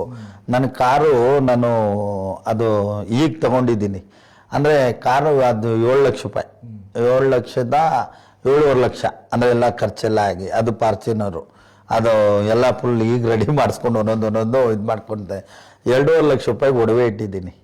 ನನ್ನ ಮನೆಗೆ ಬಂದು ನೀವು ನೋಡಿ, ಸಿಕ್ಕೆ ತಂಡೆ ಅಂತ ನಮ್ಮೂರು, ನೀವು ಇಲ್ಲೇ ಇರ್ತೀನಿ ನಾನು, ಇಲ್ಲ ಅಂದರೆ ನಾನು ನಿಮ್ಮ ಜೊತೆ ಬನ್ನಿ ಲೈವ್ ಮಾಡಿ. ಗುಡಿಸ್ಲು ಮನೆ ಇದೆ ಇವತ್ತು ಬೆಂಗಳೂರಲ್ಲಿ, ಯಾರ್ದಾನ ಗುಡಿಸ್ಲು ಮನೆ ಇದೆ, ಅದು ಹೋರಾಟ ನಂದು. ಇಲ್ಲಿ ಬಾಡಿಗೆ ಮನೆಯಲ್ಲಿ ಇದ್ದೀನಿ, ಇಲ್ಲಿವರೆಗೂ ಒಂದು ಸೋಫಾ ಇಲ್ಲ ಇಂಥದ್ದು ನನ್ನ ಮನೇಲಿ. ಈಗ ನನ್ನ ಮಗ ಹುಟ್ಟಿರೋದ್ರಿಂದ ನಮ್ಮ ಮಿಸ್ಸಸ್ಸು ಏನು ಪ್ರೆಗ್ನೆಂಟ್ ಆದರೂ ಕೆಳಗಡೆ ಮಲ್ಗೋಕ್ಕಾಗಲ್ಲ ಅಂತ ಒಂದು ಮಂಚ ತಂದಿದ್ದೀನಿ. 1 ವರ್ಷದಿಂದ ನಂದು ಇದು ಹೊಡೆದೋಗಿತ್ತು, ಇದು ಟಿ ವಿ, ಅದು ರಿಪೇರಿ ಮಾಡಿಸಿಲ್ಲ ಇನ್ನೂ ನಾನು. ಅಂದರೆ ನನ್ನ ಬಟ್ಟೆಗಳು ಕೆಲವೊಂದು ಸತಿ ಹರಿದೋಗಿರ್ತದೆ ಪಾಪ. ನನ್ನ ಜೊತೆಲಿರೋರು ಹೇಳ್ತಾರೆ, ಇದು ನನ್ನ ಜೊತೆ 5-6 ಜೊತೆ ತೊಗೊತೀನಿ ಅಷ್ಟೇ ವರ್ಷಕ್ಕೆ. ನಾನು ಅದೊಂದು ನನ್ನ ಹುಟ್ಟುಹಬ್ಬ ಬರ್ತದೆ ನೋಡಿ, ಆಗ ನನ್ನ ಅಭಿಮಾನಿಗಳು ಕೆಲವರು ಒಂದೊಂದು ಜೊತೆ ಕೊಡಿಸಿದ್ದಾರೆ ನನಗೆ. ನಾನು ಅಷ್ಟೇ ಸಿಂಪಲ್ ವ್ಯಕ್ತಿ ನಾನು. ಅಂದರೆ ನನಗೆ ಯಾವುದೇ ನಾನ್ ವೆಜ್ ಆಗಿರಲಿ ಇನ್ನೊಂದು ಯಾವ ಅಭ್ಯಾಸಗಳ್ನೂ ಇಟ್ಕೊಂಡಿಲ್ಲ ನಾನು. ಒಂಥರ ನಾನು ಅಂದರೆ ನನಗೇನು ಎಲ್ಲೋ ಬೇಕಾದ್ರೆ ಹೋಟ್ಲುಗಳೆಲ್ಲ ಹೋಗಿ ನಾನು ಹಣ ಒಂಚೂರು ಊಟ ಕೊಡಿ ಅಂತ ಕೇಳಿದ್ದೀನಿ. ಅದರಲ್ಲೂ ನಾನು ಒಪ್ಕೊತೀನಿ. ಇದು ಯಾರು ಒಪ್ಕೊತಾರೋ ಬಿಡ್ತಾರೋ ಗೊತ್ತಿಲ್ಲ. ಕೆಲವು ಹೋಟ್ಲುಗಳು ನಮಗೆ ಊಟನೂ ಕೊಡ್ತಾರೆ, ಸಹಾಯ ಮಾಡಿದ್ದಾರೆ, ನಾನು ಇಲ್ಲ ಅಂತ ಹೇಳಲ್ಲ. ಅದರಿಂದ ನಮ್ಗೆ ಯಾವುದೇ ರೀತಿ ಖರ್ಚು ವೆಚ್ಚಗಳು ಅಷ್ಟು ಬರೋದಿಲ್ಲ. ಆಮೇಲೆ ಈಗ ನಾನು ನನ್ನ ಮಗ ಹುಟ್ಟಿದ ಮೇಲೆ ಒಂದು ಸಣ್ಣದಾಗಿ ಯಾವ್ದಾನ ಒಂದು ಬಿಸ್ನೆಸ್ ಸ್ಟಾರ್ಟ್ ಮಾಡಬೇಕು ಅಂತ ಈಗ, ಅಂದರೆ ದೊಡ್ಡ ಮಟ್ಟಕ್ಕೆ ಹೋಗಬೇಕು ಅಂತ ಹೇಳಿ CM ಗೋಲ್ಡು ಅಂತ ಹೇಳಿ ಒಂದು ರಿಜಿಸ್ಟರ್ ಮಾಡಿಸ್ತಾ ಇದ್ದೀನಿ. ಅದೇ ಇದು ಗೋಲ್ಡ್ ಅಂದರೆ ಯಾರನ್ನ ಈಗ ಟಿಕಾ ಗೋಲ್ಡು ಈ ಥರ ಇರ್ತಾವಲ್ಲ, ಈ ಥರದಲ್ಲಿ ಒಂದು ಕಂಪ್ನಿ ಥರ ಒಂದು ಮಾಡೋಣ ಅಂತ ಹೇಳಿ ಒಂದು ಈಗ ಪ್ರಾರಂಭ ಮಾಡ್ತಾ ಇದ್ದೀನಿ. ಯಾಕಂದರೆ ನಾನು ಹಿಂಗೆ ಇದ್ಬಿಟ್ರೆ ಜೀವನ ಹಾಳಾಗ್ಬಿಡುತ್ತೆ. ಒಂದು ಹೋರಾಟ ಮಾಡ್ತಾ ಇದ್ರೆ ನಿಮ್ಮ ಜೀವನ ಅಲ್ಲ, ಆಮೇಲೆ ಮಗ ಈಗ ನನ್ನ ಬದುಕನ್ನ ಅವ್ನು ಬೇಡ. ಈಗ ನಾನು ಬಯಸ್ಕೊಂಡಿದ್ದು ಸಾಕು, ಒಡ್ಸ್ಕೊಂಡಿದ್ದು ಸಾಕು, ಈ ನೋವು ಪಟ್ಟಿದ್ದು ಸಾಕು, ಬಟ್ ನನ್ನ ಮಗ ನೋವು ಪಡಬಾರ್ದು ಅಂತ ಹೇಳಿ ಒಂದು ಕಂಪ್ನಿನ ಈಗ ನಾನು ಸ್ಥಾಪನೆ ಮಾಡೋಕ್ಕೆ ಈಗ ಒಂದು ರೆಡಿ ಮಾಡ್ತಾ ಇದ್ದೀನಿ. ಒಂದು ಆಫೀಸ್ ಮಾಡ್ಕೊಂಡಿದ್ದೀನಿ. ಅದಕ್ಕೊಂದು ಈಗೆಲ್ಲ ಡಿಸೈನ್ ಎಲ್ಲ ರೆಡಿ ಮಾಡಿ, ಅದೇನು ಜಾಸ್ತಿ ಏನು ಖರ್ಚು ವೆಚ್ಚ. ನಾನೇನು ಬಿಸ್ನೆಸ್ ಅಂದರೆ ಗೋಲ್ಡ್ನ ತಂದು ಹಾಕ್ಕೊಳ್ಳಲ್ಲ. ಅದನ್ನು ಗೋಲ್ಡ್ ಯಾರನ್ನ ಮಾರಾಟಕ್ಕೆ ತಂದರೆ ನಾನು ತಗೊಂಡು ಅದರಲ್ಲಿ ಬರುವಂಥ ದುಡ್ಡನ್ನು ತಗೊಂಡು ಇದು ಮಾಡೋ ಅಂಥ ಒಂದು ಬಿಸ್ನೆಸ್ನ ಈಗ ಪ್ರಾರಂಭ ಮಾಡ್ತಾ ಇದ್ದೀನಿ. ಅದ್ರ ಜೊತೆಯಲ್ಲಿ ಇನ್ನೂ ನನಗೆ ಸ್ವಲ್ಪ ದೇವರೇನಾದರೂ ಅದ್ರಲ್ಲಿ ಕೈ ಎತ್ತಿದ್ರೆ ಇನ್ನು ನಾನೇ ಕೊಡೋನಾಗ್ಬಿಡ್ತೀನಿ ಎಲ್ರಿಗೂ. ಯಾರ ಹತ್ರನೂ ಆ ಕಾರ್ಯಕ್ರಮಗಳಿಗೂ ಕೇಳೋನಾಗಲ್ಲ. ನಾನೇ ಯಾರಿಗಾನ ಒಂದು ದಾನ ಧರ್ಮ ಮಾಡೋನು ಆಗ್ತೀನಿ ಅನ್ನೋ ಆ ಭಾವನೆ ಇದೆ. ಇಷ್ಟು ದಿನ ನಾವು ಬಿಸ್ನೆಸ್ಸಲ್ಲಿ ಅಷ್ಟು ಮುಂದೆ ಬರೋಕ್ಕಾಗಿಲ್ಲ, ಈಗ ಪ್ರಯತ್ನ ಮಾಡಲೇಬೇಕು. ಈಗ ಶಿವಕುಮಾರ್ ನಾಯಕ್ ಅವರು ಒಂದು ಒಳ್ಳೆ ಕೆಲಸಕ್ಕೆ ಕೈ ಹಾಕಿದ್ದಾರೆ. ಏನಪ್ಪಾ ಅಂತಂದ್ರೆ ಪೊಲೀಸ್ ಇಲಾಖೆಯಲ್ಲಿ ಪೊಲೀಸ್ ಅವರಿಗೆ ನಿಗದಿತ ಸಮಯ ಅಂದ್ರೆ ಏನು ಕೆಲಸ ಮಾಡ್ತಾರೆ 8 ಅವರ್ ABC ಅಂತ ಇದರಲ್ಲಿ ಅವ್ರಿಗೆ 8 ಅವರ್ ಹಾಕಬೇಕು ಅಂತೇಳಿ ಸರಿಸುಮಾರು ಸರ್ಕಾರ, ನಮ್ಮ ಕರ್ನಾಟಕ ಸರ್ಕಾರದಲ್ಲಿ, ನಮ್ಮ ರಾಜ್ಯದಲ್ಲಿ 224 ಕ್ಷೇತ್ರಗಳಿಗೆ ಹೋಗಿ ಎಲ್ಲ MLAಗಳನ್ನ ಭೇಟಿ ಮಾಡಿ ತಮ್ಮ ಏನು ಇದು ಪೊಲೀಸವ್ರಿಗೆ ಏನು ಆಕಾಂಕ್ಷೆಗಳಿದೆ ಅದನ್ನು ನೀಡಿ ಅವ್ರ ಮುಖಾಂತರ ನೀವು ರಾಜ್ಯಪಾಲರಿಗೆ ಕೊಡಬೇಕು ಅಂತಿದ್ದೀರಿ. ಅಂದರೆ ಈ ಪ್ರಶ್ನೆ ಏನಕ್ಕೆ ನಂದು ಅಂತಂದರೆ, ಶಿವಕುಮಾರ್ ನಾಯಕ್ ಅವರಿಗೆ ಹಲವಾರು ಹೋರಾಟ ಆದಾಗ ಹಲವಾರು ಸ್ಟೇಷನ್ಗಳಲ್ಲಿ ತಮ್ಮ ಪೊಲೀಸವರು ಬೂಟ್ ಕಾಲಲ್ಲಿ ಒದ್ದಿದ್ದಾರೆ, ಬಟ್ಟೆ ಬಿಚ್ಚಿ ಎಳ್ಕೊಂಡು ಹೋಗಿದ್ದಾರೆ. ಇದರಿಂದ ಏನಾದರೂ ಭಯ ಬಿದ್ದು ಶಿವಕುಮಾರ್ ನಾಯಕ್ ಅವರು ಮುಂದೆ ಹೋರಾಟ ಏನಾದ್ರು ಮಾಡಬೇಕಾದ್ರೆ ಪೊಲೀಸವ್ರ ಸಹಕಾರ ಬೇಕು ಅಂತ ಏನಾದ್ರು ಗಿಮಿಕ್ ಆಡ್ತಿದ್ದಾರೆ ಅಂತ? ಇಲ್ಲ, ಪೊಲೀಸ್ ಇಲಾಖೆಯವರು ಬಹುಶಃ ನನಗೆ ತೊಂದರೆ ಕೊಟ್ಟಿದ್ದು ಯಾರಿಗಾನ ಕೊಟ್ಟಿಲ್ಲ ಅನ್ಕೊಂತೀನಿ. ಮನೆ ಹತ್ರ 4 ಜನ ಇರೋರು. ಎಲ್ಲಾನ ನಾನು ಹೂವು ವ್ಯಾಪಾರಕ್ಕೆ ಮಾಡಿದ್ರೆ ನನ್ನ ಜೊತೆ ಬಂದು ಹೂವು ವ್ಯಾಪಾರ ಮಾಡೋಕ್ಕೂ ಜೊತೆಲಿ ಓಡಾಡಿದ್ದಾರೆ. ಅಂದರೆ ಅಷ್ಟು ಆತ್ಮೀಯತೆ. ಆಮೇಲೆ ನನ್ನ ಬಟ್ಟೆ ಒಂದ್ಸತಿ ಹರಿದಾಕ್ಬಿಟ್ಟಿದ್ರು. ನಾನು ಹರಿದೋಗಿರೋ ಫುಲ್ಲು ಹೊಡೆದು ನನಗೇನು ಮಾಡಿದ್ರು, ಈ ಕೋಟೆಲ್ಲ ಹರಿದಾಕ್ಬಿಟ್ಟಿದ್ರು. ನಾನು ಇನ್ಸ್ಪೆಕ್ಟ್ರಿಗೆ ಕಾಲಿಟ್ಕೊಂಬಿಟ್ಟೆ, ಮೈದಾನದ್ದು ಇದಾಗಬಾರ್ದು ಅಂತ ಹೇಳಿ ಕರ್ಕೊಂಡೋದ್ರು. ಆ ಯರಿಸ್ವಾಮಿ ಅಂತ ಹೈಟು ವೆಯ್ಟು ಭಾಳ ಇದ್ದಾರೆ. ಅವ್ರ ಕೈ ಹೆಂಗಿದೆ ಅಂದರೆ ತುಂಬ ಸ್ಟ್ರಾಂಗ್ ಇದೆ. ನಾನು ಅಣ್ಣ ಅಂತ ಹಿಂಗೆ ಅಣ್ಣ ಹೇಳಕ್ ಹೋದ್ರೆ ಸಾಕು ಹೊಡೆಯೋರು, ನನಗೆ ಹೇಳಕ್ ಹೋದ್ರೆ ಹೊಡೆಯೋರು. ನಾನು ಬಟ್ಟೆ ಎಲ್ಲ ಹರಿದಾಕ್ಬಿಟ್ರು. ನಾನು ಬಹುಶಃ ಆಮೇಲೆ ನನಗೇನು ಮಾಡಿದ್ರು, ಪಬ್ಲಿಕ್ TVಸ್ ನನಗೆ ಫೋನ್ ಮಾಡಿದ್ರು, ಪಬ್ಲಿಕ್ TV ಅವರು, ಇದ್ರ ಬಗ್ಗೆ ತಮ್ಮ ಅನಿಸಿಕೆ ಏನು ಈ ಹೋರಾಟದ. ಆವಾಗ ನಾನು ಹರಿದೋಗಿರೋ ಇದನ್ನೇ ಎತ್ಕೊಂಬರೋಕೆ ಸ್ಟೇಷನ್ಗೆ ಹೋಗಿದ್ದೆ, ಕೊಡಲಿಲ್ಲ ನನಗೆ. ನಾನು ಹರಿದೋಗಿರೋ ಇದಿತ್ತು, ಅದೇ ಬಟ್ಟೆ ಹಾಕ್ಕೊಂಡು ಇದಕ್ಕೆ ಹೋದೆ. ಅವಾಗ ಹೇಳಿದೆ. ಆಮೇಲೆ ಸಾಕಷ್ಟು ಕಡೆ ಏನಾಗಿದೆ, ಹೋರಾಟಗಾರರು ಅಂದಾಗ ಎಲ್ಲೋ ಪೊಲೀಸ್ ಇಲಾಖೆಯವರು ಸರಿಯಾದ ರೀತಿಯಲ್ಲಿ ಅವ್ರಿಗೆ ಮನವರಿಕೆ ಇಲ್ಲ. ಈಗಿನ ಪೊಲೀಸವ್ರಿಗೆ ಮೊದಲು ಹೋರಾಟ ಮಾಡ್ತಾ ಇದ್ದೀವಿ ಅಂದರೆ ಒಂಥರ ಎಲ್ಲೋ ಒಂದು ಕಡೆ ಹೋರಾಟಗಾರರಿಗೆ ಅವ್ರ ಸಹಕಾರ ಸಿಗೋದು, ಗೌರವ ಇತ್ತು. ಸ್ಟೇಷನ್ಗಳು ನಮ್ಮನ್ನು ಅರೆಸ್ಟ್ ಮಾಡ್ಕೊಂಡು ಹೋಗಿದ್ರೆ ಅವರು ಊಟ ತರಿಸಿ ಕಾಫಿ ಟೀ ಕೊಟ್ಟು ಒಂದು ಚೇರ್ ಕೊಟ್ಟು ಕುಣ್ಸೋರು. ಇವತ್ತು ಒಳ್ಳೆ ಕಳ್ಳಿನ ಹಿಡ್ದಂಗೆ ಹಿಡಿತಾ ಇದ್ದಾರೆ. ಅಂದರೆ ಫೋಟೋ ಹಿಡಿತಾರೆ. ನಮ್ಮ ಜೊತೆ ಬಂದಂಥವ್ರಿಗೆ ಎಲ್ಲೋ ಹೋರಾಟಕ್ಕೆ ನಾವು ಕರ್ಕೊಂಡು ಹೋಗ್ತೀವಲ್ಲ, ಆ ಆತ್ಮಸ್ಥೈರ್ಯ ಕಮ್ಮಿ ಆಗ್ತಾ ಇದೆ. ಪೊಲೀಸ್ ಇಲಾಖೆಯವರು ಎಲ್ಲೋ ಒಂದು ರೀತಿ ಕೆಟ್ಟ ಭಾವನೆಯಿಂದ ನೋಡುವಂಥ ಪರಿಸ್ಥಿತಿ ನಿರ್ಮಾಣ ಆಗಿದೆ. ಪೊಲೀಸವ್ರಿಗೂ ಕೂಡ ನಾವು ನ್ಯಾಯ ಒದಗಿಸ್ಕೊಡ್ತೀವಿ ಅನ್ನೋದು ಗೊತ್ತಾಗಬೇಕು. ಈ ಹೋರಾಟಗಾರರು ಯಾರಿಗನ್ನೇ ಆದರೂ ಧ್ವನಿ ಎತ್ತುತ್ತಾರೆ ಅನ್ನೋದು ಅವ್ರಿಗೆ ಗೊತ್ತಾಗಬೇಕು.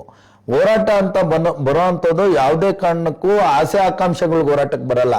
ಯಾವುದೋ ಒಂದು ಉದ್ದೇಶದಿಂದ, ಈಗ ನಾವೆಲ್ಲ ಬಂದಂಥದ್ದು ನಮ್ಮ ತಾಯಿಗೆ ಸಮಸ್ಯೆ ಆಯಿತು ಮಾರ್ಕೆಟಲ್ಲಿ, ಈ ಕಡೆ ಆ ಕಡೆ ತಮಿಳಿಯನ್ಸು, ಮುಸ್ಲಿಮ್ಸು, ತೆಲುಗರು ಆ ಪಕ್ಕದಲ್ಲಿ ನಮ್ಮ ತಾಯಿ ಇದ್ರು, ಅಲ್ಲಿ ವ್ಯಾಪಾರ ಮಾಡೋಕ್ಕೆ ಬಡ್ಡಿ ಕೊಟ್ಬಿಟ್ಟು ನಮ್ಗೆ ತೊಂದರೆ ಕೊಡೋರು, ನಮ್ಮ ಜಾಗ ಕೊಡ್ತಾ ಇರಲಿಲ್ಲ. ನಾವು ಅಲ್ಲಿಂದ ಹೋರಾಟಗಾರನಾಗಿದ್ದು ನಾನು. ನನ್ನ ತಾಯಿಗೋಸ್ಕರ ಹೋರಾಟ ಮಾಡ್ಕೊಂಡು ಬಂದಿದ್ದು. ಕನ್ನಡ ಅಲ್ಲಿಂದ ಪ್ರಾರಂಭ ಮಾಡಿದ್ದು ನಾನು. ನಾವೆಲ್ಲ ಒಂದೇ ಕನ್ನಡಿಗರು ನಾವು ಅಂತ ಹೇಳಿ ಪ್ರಾರಂಭ ಮಾಡಿದ್ದು. ನನ್ನ ವೈಯಕ್ತಿಕ ಆಸೆಗೆ ನಾನು ಹೋರಾಟಕ್ಕೆ ಬಂದಂತನಲ್ಲ. ನನಗೆ ಯಾವುದೋ MLA ಆಗಬೇಕು, MP ಆಗಬೇಕು ಅಂತ ಹೋರಾಟಕ್ಕೆ ಬಂದವನಲ್ಲ. ನಾವಲ್ಲಿ ಶ್ರಮ ಪಟ್ಟು ದುಡಿತಾ ಇದ್ದಿದ್ದು ಸರ್. ಇವತ್ತು ಮಾರ್ಕೆಟಲ್ಲಿ ನೀವು ಯಾರೇ ದುಡಿಮೆ ಮಾಡೋವಂಥವ್ರ ಮನೆಗಳು ಹೋಗಿ ನೋಡಿ, ಇವತ್ತು ಒಳ್ಳೊಳ್ಳೆ ಮನೆಗಳು ಕಟ್ಕೊಂಡಿದ್ದಾರೆ. ನಮಗೇನು ಆ ಲಕ್ಷ್ಮಿ ತಾಯಿ ಅದು ಊದು ವ್ಯಾಪಾರದಿಂದ ಯಾವತ್ತೂ ತೊಂದರೆ ಆಗಿರ್ಲಿಲ್ಲ. ಆದ್ರೆ ಅಲ್ಲಿ ನಾನು ಸುಧಾರಣೆ ತರಬೇಕು, ಕನ್ನಡಿಗರು ಇಲ್ಲಿ ಕನ್ನಡತನ ಉಳಿಬೇಕು ಅಂತ ಹೇಳಿ ನಾನು ಅಲ್ಲಿನ ಜನಕ್ಕೆ ಜಾಗೃತಿ ಮೂಡಿಸಕ್ಕೆ ಹೋರಾಟಕ್ಕೆ ಬಂದೆ. ಅಲ್ಲಿ ಯಾವತ್ತೂ ನಾನು ಅಂಗಡಿ ಮಾಡಬೇಕು ಅಂತ ಹೋರಾಟ ಮಾಡಿಲ್ಲ. ಮಾರ್ಕೆಟಲ್ಲೂ ಈಗ ಹೋಗಿ ನನ್ನ ಬಗ್ಗೆ ಕೇಳಿ, ಒಂದೇ ಒಂದು ಅಂಗಡಿ ನಾನು ಇಷ್ಟ ಮಾಡಿ ಫುಟ್ಪಾತಲ್ಲಿ ವ್ಯಾಪಾರ ಮಾಡಿದೆ ನಾನು ಯಾರಿಗೂ RTI ಹಾಕುವಂಥದ್ದು, ಇನ್ನೊಂದು ಮಾಡೋವಂಥದ್ದು, ಅಲ್ಲಿ ಹೋಗಿ ಅಧಿಕಾರಿಗಳನ್ನ ಮಾತಾಡ್ಸೋವಂಥದ್ದು ಮಾಡಿಲ್ಲ. ಇವತ್ತು ನಮ್ಮ ಅಂಗಡಿ ಫುಟ್ಪಾತ್ ಅಂಗಡಿ. ಅಂದ್ರೆ ಯಾವುದು ಆಸೆ ಆಕಾಂಕ್ಷೆ ಇಟ್ಕೊಂಡ್ಬಂದು ಹೋರಾಟ ಮಾಡಿದವರಲ್ಲ ನಾವು. ಅದರಿಂದ ಗೌರವ ಕೊಡ್ಬೇಕು ಪೊಲೀಸರು ಕೂಡ, ಹೋರಾಟಗಾರರಿಗೆ ಬೆಲೆ ಕೊಡ್ಬೇಕು. ಇವತ್ತು ಎಲ್ಲೋ ಒಂದ್ ಕಡೆ ನಮ್ಮನ್ನ ನೋಡೋವಂಥ ರೀತಿ ಬದಲಾಗಿದೆ, ಎಲ್ಲೋ ಅವ್ರ ಸೌಜನ್ಯದಿಂದ ವರ್ತನೆ ಮಾಡೋದು ಬದಲಾಗಿದೆ. ಆಮೇಲೆ ಎಲ್ರಿಗೂ ಕೂಡ ರೆವಿಡಿ ಶೀಟುಗಳು ಮಾಡ್ತಾ ಇದ್ದಾರೆ. ಎಲ್ರಿಗೂ ಕೂಡ ಹೋರಾಟ ಮಾಡೋವಂಥವ್ರ ಕೇಸ್ಗಳು 107 ತೆಗಿಯುವಂಥದ್ದು, 110 ತೆಗಿಯುವಂಥದ್ದು, ಅವ್ರ ಹೋರಾಟಕ್ಕೆ ಬರ್ದೇ ಇರಂಗೆ ವಾಕ್ ಸ್ವಾತಂತ್ರ್ಯನ ಕಿತ್ತಾಕಿದ್ದಾರೆ. ಅಂದ್ರೆ ಎಲ್ಲಿ ಹೋರಾಟನ ಮಾತಾಡೋವಂಥ ಇದನ್ನ ಕಿತ್ತಾಕ್ತಾ ಇದ್ದಾರೆ. ಅದರಿಂದ ಇವತ್ತು ಪೊಲೀಸರಿಗೆ ನ್ಯಾಯ ಇಲ್ಲ. ಆಮೇಲೆ ಪೊಲೀಸರು ವರ್ತನೆ ಹೇಗಿದೆ ಗೊತ್ತಾ? ಸ್ಟೇಷನ್ಗಳಿಗೆ ಹೋದ್ರೆ ನೀವು ಒಂದು ಇನ್ಸ್ಪೆಕ್ಟರ್ ನಾವು ಭೇಟಿ ಆಗ್ಬೇಕಂದ್ರೆ ಬಹಳ ಕಷ್ಟ ಪಡ್ಬೇಕು, ಒಬ್ರು ಡಬಲ್ ಸ್ಟಾರ್ನ ಭೇಟಿ ಆಗ್ಬೇಕಂದ್ರೆ ಬಹಳ ಕಷ್ಟ ಪಡ್ಬೇಕು. ಆಮೇಲೆ ಇವತ್ತು ಕಂಪ್ಲೇಂಟ್ ತಗೊಂಡಿರ್ತೀವಿ, ಒಂದು FIR ಮಾಡ್ಬೇಕಂದ್ರೆ 5 ರಿಂದ 6 ದಿನ ಅಲ್ಸ್ತಾರೆ ಪೊಲೀಸ್ ಸ್ಟೇಷನ್ಗಳಲ್ಲಿ. ಅವನು ಇದೇ ಬೇಡ ಅಂತ ಹೋಗ್ಬಿಡ್ತಾನೆ, ಈ FIR ಕಥೆನೇ ಬೇಡ ಅಂತ ಹೋಗ್ಬಿಡ್ತಾನೆ. ಆಮೇಲೆ ಕೈಗೆ ಸಿಗೋ ಅಂತವ್ರನ್ನ ಹೇಳ್ಕೊಂಬರ್ತಾರೆ, ಕೈಗೆ ಸಿಗೋ ಅಂತವ್ರನ್ನ ದೌರ್ಜನ್ಯ ಮಾಡ್ತಾರೆ, ಎಲ್ಲೋ ಇರುವಂತವ್ರನ್ನ ಇವ್ರು ಪ್ರಶ್ನೆ ಮಾಡೋದಿಲ್ಲ. ಅಂದ್ರೆ ಆ ರೀತಿ ಇದೆ. ಅಂದ್ರೆ ವ್ಯವಸ್ಥೆ ಇದಾಗಿದೆ. ಆಮೇಲೆ ಸ್ಟೇಷನ್ ಒಳಗಡೆ ಸುಧಾರಣೆ ಆಗ್ಬೇಕು, ಅವ್ರಿಗೂ ಒತ್ತಡ ಇದೆ. ಆಮೇಲೆ ಇನ್ನೊಂದು ಕನ್ಸರ್ನ್ ಏನಿದೆ ಅಂದ್ರೆ ಅವ್ರ ಫ್ಯಾಮಿಲಿ ಕನ್ಸರ್ನ್ ಇದೆ, ಅವ್ರ ಕುಟುಂಬ ಇದೆ. ಅವ್ರ ಕುಟುಂಬಕ್ಕೆ ಅವರು ಕೂಡ ನಮ್ಮ ಥರಾನೇ ಈಗ ಎಲ್ಲರೂ ಕೂಡ ಅವ್ರ ಕುಟುಂಬದ ಜೊತೆ ಬೆಳೀಬೇಕು ಅಂತ ಇರುತ್ತೆ, ಅವ್ರಿಗೂ ಅವ್ರ ಫ್ಯಾಮಿಲಿ ಜೊತೆ ಇರಬೇಕು ಅನ್ನೋದು ಇರುತ್ತೆ. ಅದೆಲ್ಲ ಸುಧಾರಣೆ ಆಗಬೇಕು. ಆಮೇಲೆ ಸ್ಟೇಷನಲ್ಲಿ ಮಾತುಕತೆ ಮಾತಾಡಲಿಕ್ಕೆ ಅವ್ರಿಗೂ ಒಂದು ಪೇಷನ್ಸ್ ಇರಬೇಕು. ಒಂದು ವ್ಯಕ್ತಿ ಸುಮಾರು 8 ಅವರ್ ನಿದ್ದೆ ಮಾಡಬೇಕಾಗ್ತದೆ. ಅವರು 12 ಅವರೇ ಕೆಲಸ ಮಾಡಿ ಮತ್ತೆ ಮನೆಗೆ ಹೋದ್ರೆ 14 ಅವರ್ ಡ್ಯೂಟಿ ಮಾಡ್ತಾರೆ. ಅವ್ರ ಫ್ಯಾಮಿಲಿ ಜೊತೆ ಸಮಯ ಕೊಡ್ತಾರೆ, ಆಗಲ್ಲ. ಅದರಿಂದ ಅವ್ರಿಗೂ ಸುಧಾರಣೆ ಆಗಬೇಕು. ಆಮೇಲೆ ಬೇರೆ ಬೇರೆ ಇನ್ನೂ ಇಲಾಖೆಗೆ ಪೊಲೀಸವ್ರನ್ನ ತಗೊಂಡಿಲ್ಲ, ಸಾಕಷ್ಟು ಪೊಲೀಸವ್ರನ್ನ ಮತ್ತೆ ತಗೊಬೇಕು. ಅವರೆಲ್ಲ ಕಾಯ್ತಾ ಇದ್ದಾರೆ, ಇದು ಬದಲಾವಣೆ ಆಗ್ಬೇಕಲ್ಲ. ಅದರಿಂದ ಎಲ್ಲ ರೀತಿಯಲ್ಲೂ ಅಂದ್ರೆ ಪೊಲೀಸ್ ಇಲಾಖೆನ ಒಂದು ಸುಧಾರಣೆ ತರಲಿಕ್ಕೆ ನಮ್ಮ ಪ್ರಯತ್ನ. ಪೊಲೀಸ್ ಇಲಾಖೆನೂ ಕೂಡ ಒಂದು ಸುಧಾರಣೆ ಬರಬೇಕು, ಅವ್ರಿಗೂ ಒಂದು ಪೇಷನ್ಸ್ ಅನ್ನೋದು ಬರಬೇಕು. ಆಮೇಲೆ ಅವ್ರು ಸಿಕ್ಬೇಕು, ಕೈಗೆ ಜನರ ಕೈಗೆ ಸಿಕ್ಬೇಕು, ಜನರಿಗೆ ಮಾತಾಡಿಸೋವಂಥ ರೀತಿ ಬದಲಾಗಬೇಕು. ಆಮೇಲೆ ಕ್ರೈಮ್ಗಳು ಕಮ್ಮಿ ಆಗಬೇಕು. ಅವ್ರಿಗೆ ಎಲ್ಲ ರೀತಿಯಲ್ಲೂ ಸಹಕಾರ ಸರ್ಕಾರ ಕೊಡಲಿಕ್ಕೆ ನಮ್ಮ ಹೋರಾಟ 224 MLAಗಳನ್ನ ಆಗ್ರಹ ಮಾಡ್ತಾ ಇದ್ದೇವೆ. ಅದನ್ನು ತಗೊಳ್ತಾ ಇದ್ದೇವೆ. ಅದನ್ನು ತಗೊಂಡು ರಾಜ್ಯಪಾಲರಿಗೆ ಸಲ್ಲಿಸ್ತೇವೆ. ವಿಡಿಯೋ ತಗೊತಾ ಇದ್ದೇವೆ. ವಿಡಿಯೋ ಡಾಕ್ಯುಮೆಂಟ್ಸ್ನ ನಾನು ಕೋರ್ಟಿಗೆ ಸಲ್ಲಿಸ್ತೇನೆ. ಮಾಡೋಕ್ಕಾಗಿಲ್ಲ ಅಂದರೆ ಕೋರ್ಟಿಗೆ ಇವ್ರನ್ನ ದಾಖಲೆಗಳ್ನ ಕೊಡ್ತೇವೆ. 224 ಜನಕ್ಕೆ ನಾವೇನು ಒಂದೇ ದಿನಕ್ಕೆ ಭೇಟಿ ಮಾಡ್ಲಿಕ್ಕೆ ಆಗಲ್ಲ. 1-2 MLAಗೆ ಭೇಟಿ ಮಾಡಿದ್ದೀವಿ. ನಮಗೆ ಅದು ವರ್ಷ ಆಗ್ಬೋದು ಹೋರಾಟ, ಅಂದರೆ 1 ವರ್ಷ ಆದರೂ ಪರವಾಗಿಲ್ಲ. ಹೋರಾಟನ ಒಂದು ತಾರ್ಕಿಕ ಹಂತ ತರೋವರೆಗೂ ಈಗಾಗಲೇ 2 ವರ್ಷದಿಂದ ನಿರಂತರವಾಗಿ ಮಾಡ್ಕೊಂಡು ಬಂದಿದ್ದೀನಿ. ಇದ್ರ ಹಿಂದೆ ಸಾಕಷ್ಟು ಸಂಘಟನೆಗಳನ್ನ ಒಗ್ಗೂಡಿಸಿದ್ದೆ. ಅದರ ನಂತರ ಸಾಕಷ್ಟು ಮಾಜಿ ಪೊಲೀಸ್ ಕಮಿಷನರ್ಗಳನ್ನ ಭೇಟಿ ಮಾಡಿದ್ದೆ. ಇದೊಂದು ವಿಭಿನ್ನವಾಗಿ ಹೋಗ್ತಾ ಇದೆ.